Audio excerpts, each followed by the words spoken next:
சிந்தனை சிறுகதைகளுக்காக நான் ஜமுனா. இன்னைக்கு ஒரு கதை கேட்கலாம் வாங்க. இன்றைக்கு நம்ம பார்க்கக்கூடிய கதைகள் மூலம் நம்ம இன்னைக்கு ஒரு கணக்கு பார்க்க போறோம். கதை சொல்லும் கணக்கு.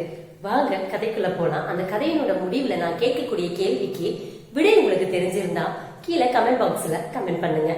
கண்டிப்பா அந்த விடை சரியா இல்லையான்னு நான் இன்னொரு லிங்கையும் அங்க நான் போட்டு விடுறேன். அதை பார்த்து நீங்க சரி பார்த்துக்கோங்க. சரி வாங்க கதைக்குள்ள போலாம். இன்றைக்கு நம்ம பார்க்கக்கூடிய கதை என்னன்னு கேட்டீங்கன்னா, ஏமாற்றாதே. அது என்ன ஏமாற்றாதே? ஒரு ஊர்ல ஒரு விவசாயி இருந்தாரு. அந்த விவசாயிக்கு 4 பிள்ளைகள் இருந்தாங்க. அந்த 4 பிள்ளைகளுமே ஆண்மகன்கள். அதுலயும் முக்கியமா அவருக்கு இருந்த சொத்துன்னு பாத்தீங்க அப்படின்னா ஒரு சிறிய நிலம் தான். அது போக ஒரு ஜோடி காளை மாடு இருந்துச்சு. அது மட்டும் இல்லாம அவருக்கு திடீர்னு உடல்நிலை சரியில்லை. அந்த சமயத்துல 4 குழந்தைகளையுமே கூப்பிட்டு அவர் என்ன சொல்றாரு அப்படின்னா, எனக்கு பின் இந்த நிலத்தை நீங்க தான் உழுது வாழணும் அப்படின்னு சொல்றாரு. அவரு இறந்து போயிடுறாரு. அதற்கப்புறமா அந்த 4 பிள்ளைகளுமே சரிவர சொத்தை பகிர்ந்துக்கணும்னு ஆசைப்படுறாங்க. ஆனா அது அந்த அளவுக்கு பெரிய சொத்து கிடையாது. அப்படி பகிர்ந்துகிட்டா அதுல விவசாயம் கூட சரிவர செய்ய முடியாது. அதனால அவங்க 4 பேரும் ஒரு முடிவுக்கு வராங்க. நம்ம 4 பேர் சேர்ந்து இந்த நிலத்தை விவசாயம் பண்ணதுக்கு உபயோகிச்சுக்கலாம். ஆனா அதற்கு ஒரு சிறிய நிபந்தனை. என்ன அப்படின்னு கேட்டீங்கன்னா, நாம அந்த நிலத்தை 4 பாகங்களா பிரிச்சுக்கலாம்.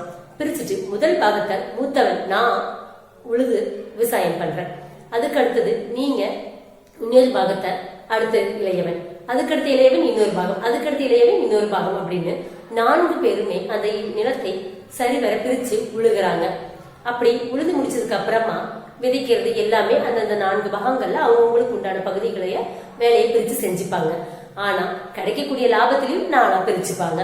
இப்படி நல்லா தான் போயிட்டு இருந்துச்சு அவர்களுடைய காலம். ஒரு நாள் அவங்க என்ன சொல்றாங்க அப்படின்னா, மூத்த மகன் தன்னுடைய இளைய தம்பிகளிடம் அனைவரையும் கூப்பிட்டு சொல்றாரு, தம்பிகளா நான் ஒரு யோசனை சொல்றேன். அகல உழுகிறத விட ஆழ உழுகிறது தான் நல்லது அப்படின்னு பெரியவங்க சொல்லுவாங்க. நம்ம இனிமேல் ஆழமா உழுது விவசாயம் பண்ணலாமா அப்படின்னு கேக்குறாரு. அதற்கு தம்பிகளுமே சரிங்க அப்படின்னு ஒத்துக்கிறாங்க.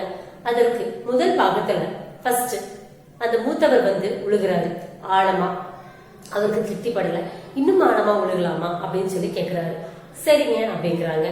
மீண்டும் ஆழமா உழுகிறாரு. அதற்கும் அவருக்கு திருப்திப்படல. பொழுது முடிஞ்சிருச்சு. பொதுவா மூத்தவர் விடிய காலையில உழுகணும். அதற்கு இளையவர் அதுக்கு அடுத்தது 2ஆம் பாகத்தை உழுவாரு. அதற்கும் இளையவர் 3ஆம் பாகத்தை உழுவாரு. அதற்கும் இளையவர் பொழுது உழுகிற நேரத்துல உழுவாரு. இப்படி அவங்களுக்கு கிடைக்கக்கூடிய கொஞ்சம் கொஞ்சம் நேரங்கள் தான் அது உழுக முடியும். ஏன்னா இருக்கக்கூடியது என்னமோ ஒரு ஜோடி காளைகள் தான். அப்படி இருக்கும்போது அவர் மூத்தவர் ஆழ உழுகிறேன்னு அன்றைய பொழுதே முடிஞ்சிருச்சு. தம்பிகள் எல்லாம் உறங்க சென்று விட்டார்கள்.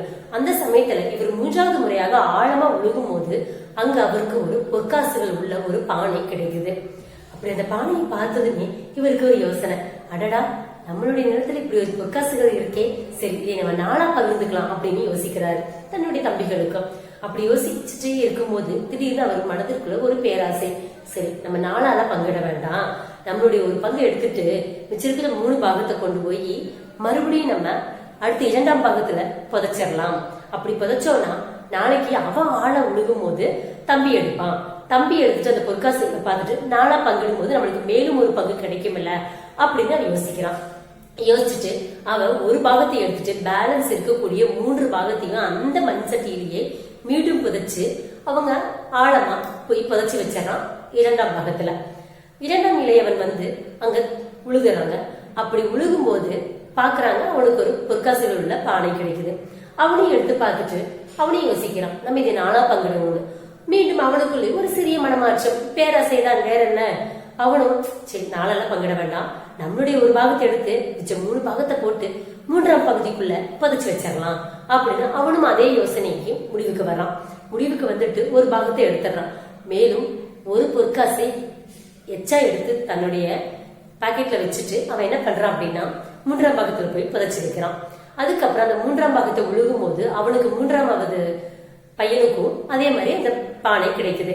அப்படி கிடைக்கும் போது அவன் அதை எடுத்து பாக்குறான், பொற்காசுகள் அப்படின்னு. சரி இதை நம்ம 4ஆ பங்கிடுறதுக்கு பேசாம நம்ம ஒரு பாகத்தை எடுத்துக்கலாம் அப்படின்னு ஒரு பாகத்தை எடுத்து மேலும் அதுல 2 பொற்காசுகள் எச்சா எடுத்து வச்சுக்கிட்டு போய் 4ஆம் பகுதியிலேயே புதைச்சு வச்சிடறான். 4ஆம் அவன் உழுகும் போது அது கிடைக்குது. அவன் 4ஆல பங்கிடவும் இல்லை, தனக்கு தேவையானது மொத்தமாவே அவன் எடுத்துக்கிட்டான். இதுல என்ன ஆச்சுன்னு கேட்டீங்கன்னா, 4 பேத்துக்கும் சரிசமமா தான் கடைசியில வந்துச்சு. அவங்களுக்கே தெரியாம நானும் சரிசமமா பங்கு போட்டிருக்காங்க. அது எப்படி? இதுதான் கேள்வி. நீங்க சரியான பதில கீழே கமெண்ட் பாக்ஸ்ல போடுங்க.